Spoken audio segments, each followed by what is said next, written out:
voyez, Thomas, c'est ce jeune homme dans un bal, dans un village, attaqué parce que peut-être trop français, trop enraciné. Vous voyez, ça dérange. Et quand j'ai écouté les éditos de Patrick Cohen ou quand j'ai entendu une sociologue parler de l'histoire de Thomas comme étant Roméo et Juliette, Roméo et c'est ça? Juliette, absolument. Et là, j'ai trouvé qu'on était vraiment dans les standards de ce que les récits dominants nous imposent, c'est-à-dire minimisation des faits, socialisation de la victime. Alors, on triche sur les noms, on floute les noms peut-être, ou on les masque, on transforme les lanceurs d'alerte comme vous comme étant des agitateurs d'extrême droite.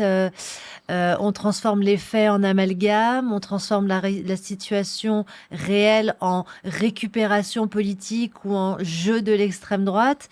Et tout cela a concouru, encore une fois, à ce qu'on a assisté, ce que l'on a, pardon, assisté, c'est-à-dire une inversion du réel. Tout simplement, on est là, je pense, dans un monde médiatique complètement dystopique entre la créolisation, qui est un slogan de tribune lancé par Mélenchon, qui a pour objectif de dissoudre les peuples, les héritages, les appartenances, les frontières, les voisinages, et une crépolisation malheureusement du réel qui est de plus en plus, qui ressemble en tout cas de plus en plus à un cimetière. Voilà. J'imagine, pour ne citer qu'un autre exemple, que médiatiquement, ce qui vous avait choqué aussi ou frappé, c'était cette émission de France 2. Il y en a deux d'ailleurs. Il y a celle sur justement sur l'affaire de Crépol, la fabrique du mensonge. On a Ah, accusé exactement, bien sûr. l'extrême droite, entre guillemets, Bien donc nous sûr, tous c'est ici toujours autour de ça, cette table, exactement.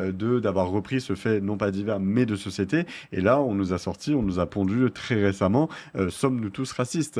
Donc, sous-entendu, vous êtes raciste. Et puis la question, et puis même autre sous-entendu, c'était les blancs sont-ils tous racistes? En fait, c'était ça l'objet de cette émission de France 2. Alors, Tout ça payé par Nicolas et nos impôts. c'est très intéressant cette histoire de reportage là, sur France. Nous sommes-nous tous racistes.